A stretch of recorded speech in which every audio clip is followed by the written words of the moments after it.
Vous écoutez le podcast de Femmes rayonnantes entrepreneurs. Gestion du temps, motivation, organisation, pour entreprendre la vie qui vous inspire. Et maintenant, Leslie Destrac, consultante business. Hello, femme rayonnante, ravie de te retrouver cette semaine pour un nouvel épisode. Aujourd'hui, je veux te parler de cette chose qui passe vite, mais très vite quelquefois, et d'autres fois, cette chose s'arrête. Et pourtant, elle n'a pas changé du tout. Est-ce que cette devinette te dit quelque chose? Est-ce que tu sais de quoi je parle? Alors peut-être que tu l'as trouvé, il s'agit du temps. Le temps qui parfois passe si vite, le temps qui parfois a l'air de s'arrêter et qui pourtant ne change pas. Et on a toutes déjà eu cette impression d'être débordées, de devoir se presser, de pouvoir faire mieux les choses. Et on a toutes, je pense, eu cette envie de mieux gérer notre temps, de le maîtriser en quelque sorte plutôt que de le subir. C'est en tout cas quelque chose qui se retrouve dans le fait de vouloir mettre en place des to-do list, se lister des tâches, prévoir, avoir un planning, se définir une méthode ou utiliser des agendas. Bref, tout ça, ce sont des outils.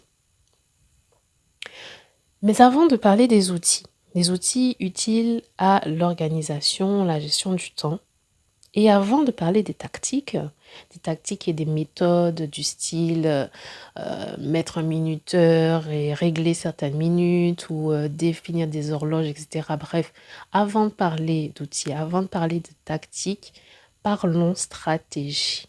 Revenons à l'essence même de l'organisation. Et j'aimerais, dans cet épisode, faire le lien avec toi entre la stratégie d'entreprise que tu pourrais mettre en place, que tu pourrais développer, et le temps, l'organisation. Je viens de donner la réponse en fait. Entre la stratégie d'entreprise et l'organisation, on a le temps. Entre le temps et la stratégie d'entreprise que tu vas mettre en place, il y a un plan à mettre en place, donc une organisation pour y arriver. Mais qu'est-ce que le temps de toutes les façons? Quand on y pense, il y a peut-être tout un tas d'images qui viennent en tête, comme les saisons qui passent, ou une horloge, une montre, du sable peut-être. Bref, le temps, on en a chacun une représentation particulière.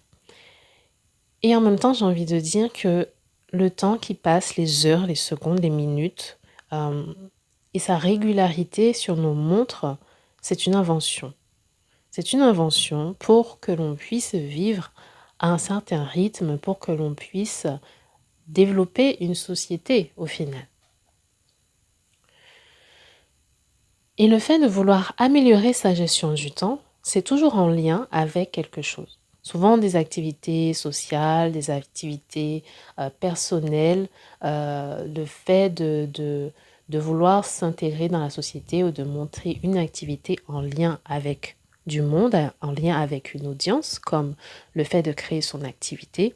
Tout ça fait qu'on a une envie d'améliorer peut-être sa gestion du temps. Et certaines phrases comme je veux apprendre à mieux utiliser mon temps plus efficacement, ou je veux gagner du temps sur cette activité, ou j'ai tendance à perdre du temps quand telle situation se présente, etc. Toutes ces phrases, j'aimerais qu'on y réfléchisse quelques minutes. Parce que lorsque l'on remplace le mot temps par le mot vie, tout de suite, ça prend un autre sens. Je veux apprendre à utiliser ma vie plus efficacement. Je veux gagner ma vie. J'ai tendance à perdre ma vie après X ou Y activité. Raison pour laquelle, ceci dit, la phrase « le temps c'est de l'argent » me fait grincer des dents. Je considère que le temps c'est bien plus que ça. Le temps, c'est la racine même de toutes ces activités qu'on pourrait faire. Le temps, c'est la vie. Et le temps est plus ou moins une façon donc de mesurer la vie. Comment on la passe? Qu'est-ce qu'on y fait? Est-ce que les activités que l'on a décidé de réaliser sont en alignement avec ce qui nous inspire vraiment au fond de nous? Ce qui va faire que le temps aura l'air de passer si vite, que ce sera si agréable et si bénéfique. C'est ça au final. C'est comment on utilise ce temps et est-ce qu'il est en alignement avec les valeurs que l'on a dans sa vie, avec les choses qui sont importantes pour soi dans sa vie. Sachant que chacune d'entre nous a des choses qu'elle a envie de réaliser. Chacune a des choses qu'elle a envie de vivre ou de découvrir. Certaines sont similaires à d'autres et d'autres complètement différentes. On est bien différentes les unes et les autres par rapport à ça. Et pour certaines, entreprendre, que ce soit un empire, que ce soit en ligne ou en physique, une boutique ou un empire, un refuge, peu importe la vision dont on a, que l'on a de la chose et la taille envisagée, mais pour certaines, entreprendre, c'est ça. C'est ça qui est inspirant.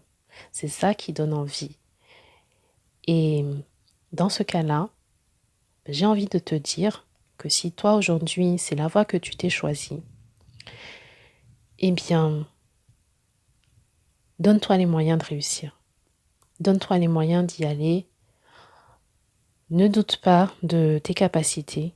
Vas-y, essaye, tente, apprends. De toutes les façons, tu en ressortiras toujours gagnante, gagnante sur l'expérience, gagnante de ce que tu auras appris, des capacités que tu auras développées, des expériences que tu auras vécues, des personnes que tu auras rencontrées. Et n'est-ce pas là une belle façon de vivre ce temps que tu as que de faire en sorte qu'il compte pour ce qui est important pour toi? Alors, je t'invite vraiment, je t'encourage vraiment à renouer avec ta motivation, à booster tes capacités, à croire en ton projet, à aller de l'avant, quand bien même autour de toi, des personnes ne partageraient pas cette vision-là. Parce que, encore une fois, on a toutes des vies différentes et on a toutes des envies différentes. Rendez-vous sur www.femmerayonnante.fr, le site qui t'accompagne de l'idée à la stabilité de ton projet. Sur ce site, tu pourras avoir accès à l'espace membre des femmes rayonnantes, un espace dédié aux femmes entrepreneurs, aux femmes porteuses de projets, aux femmes actives, prêtes à s'organiser pour la vie qui les inspire. Et cet épisode t'a plu? Eh bien, abonne-toi pour recevoir une notification dès lors qu'un nouvel épisode sera disponible. Et je serais vraiment très reconnaissante si tu pouvais aussi faire une revue, un commentaire, afin que d'autres femmes rayonnantes puissent découvrir ce podcast.